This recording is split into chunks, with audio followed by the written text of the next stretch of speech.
Olá a todos, sejam todos bem-vindos a mais um vídeo do canal PET-CT Sem Mistérios. Para quem não me conhece, meu nome é Cristina Matuchita, eu sou médica nuclear do Instituto do Cérebro aqui em Porto Alegre e uma das idealizadoras desse canal. Eu vou ter que pedir desculpas, um, por estar sem câmera e dois, pela minha voz, que eu estou um pouco rouca.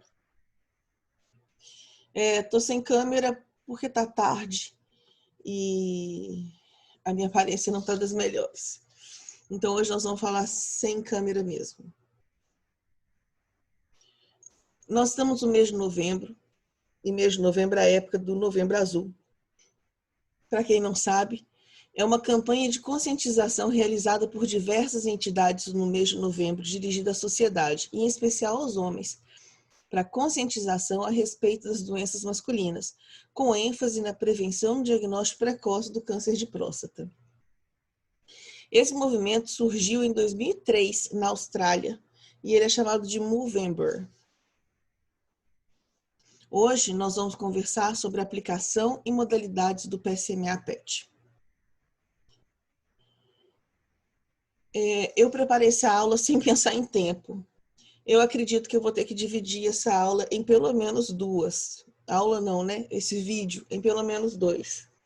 Mas em visão geral do que a gente vai conversar sobre o PSMA-PET, é o básico da biologia e diferentes PSMA ligantes, o reestadiamento e o estadiamento inicial.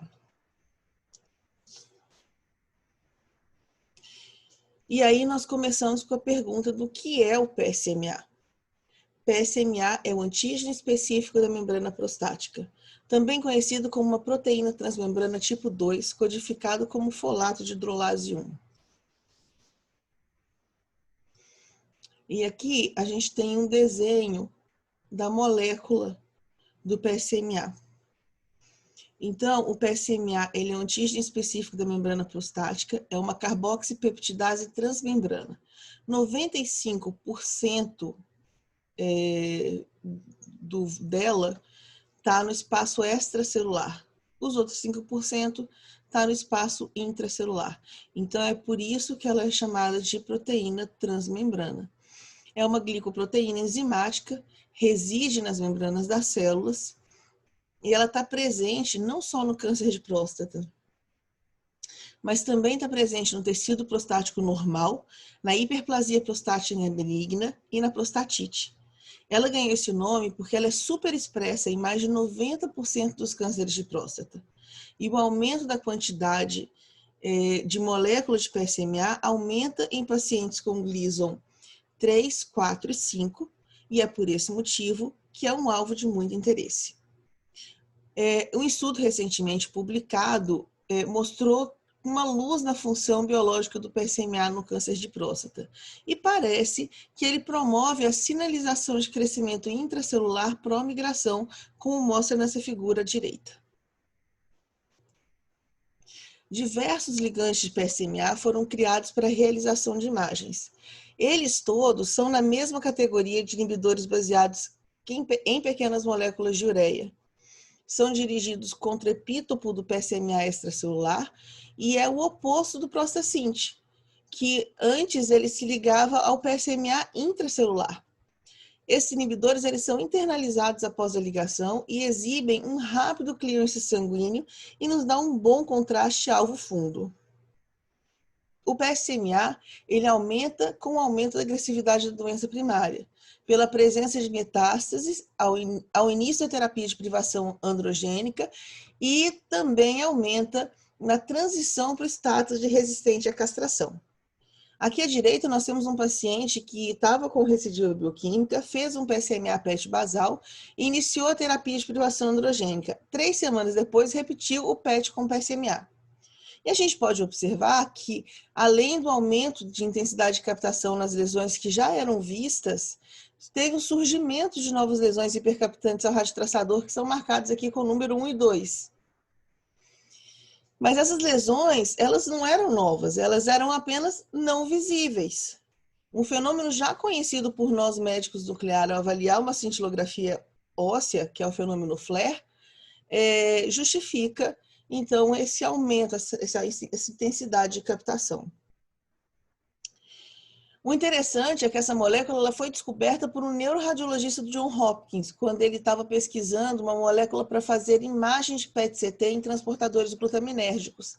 Mas essa molécula era muito hidrofóbica e não pode ser usada no cérebro por causa disso.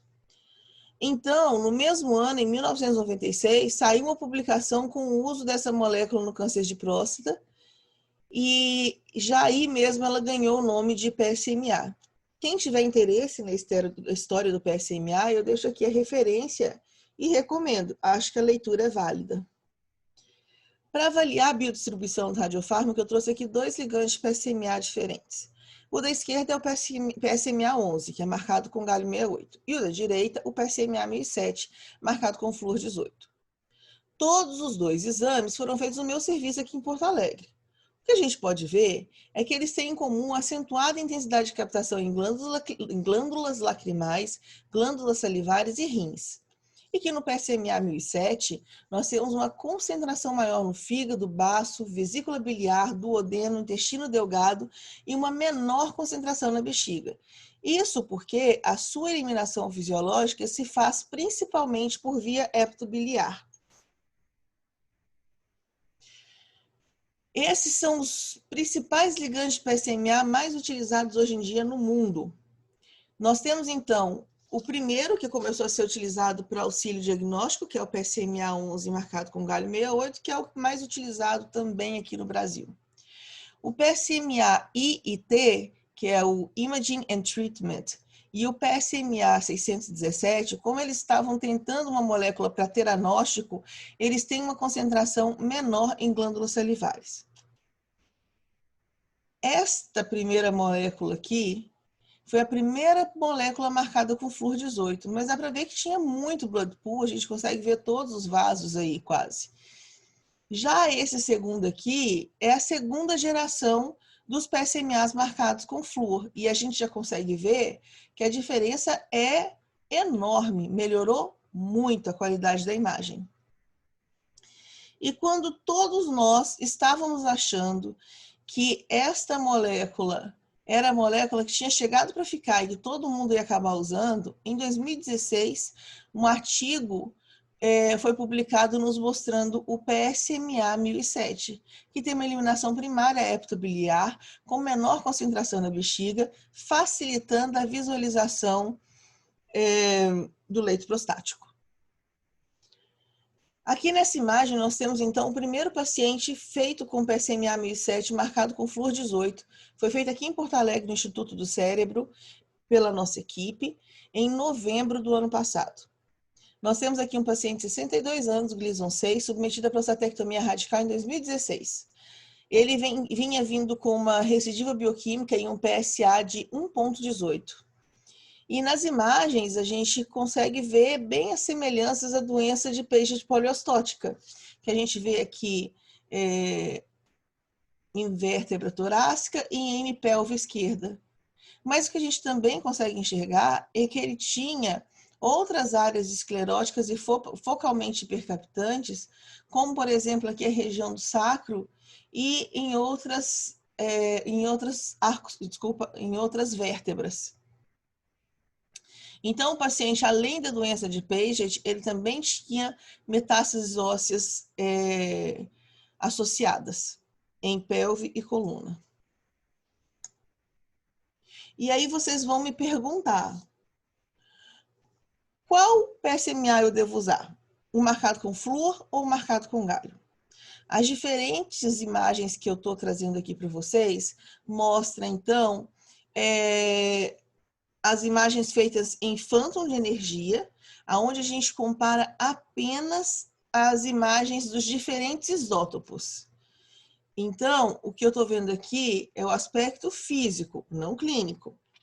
A gente consegue ver que as imagens com flúor 18, devido a um perfil diferente de energia, consegue definir melhor as lesões menores. De novo, isso pode ser apenas no aspecto físico e não clínico. Mas aí, o que a gente tem que colocar na lista é a questão dentre a economia, a resolução da imagem, o valor diagnóstico, o valor de síntese, a facilidade de síntese, o tempo de meia-vida, a facilidade de comercialização no fim do dia, e aí eu acho que fica bem fácil decidir por qual escolher. E aí, sobre as aplicações clínicas, tornando uma história longa em curta, o que a gente pode falar aqui? O PET ele pode ser usado em todos os momentos da história natural da doença, mas apenas em populações de pacientes selecionados. No diagnóstico, ele tem e sempre terá um papel limitado. No estadiamento, deve ser reservado a pacientes de alto risco ou muito alto risco, e, é claro, apenas nas etapas N e M.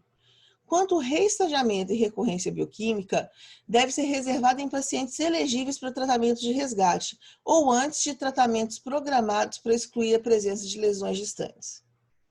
Bom, como já tem um tempinho aqui que eu estou conversando com vocês, eu vou deixar então para a gente falar sobre as aplicações clínicas em si na semana que vem, tá certo? Então fiquem bem, até semana que vem. Tchauzinho.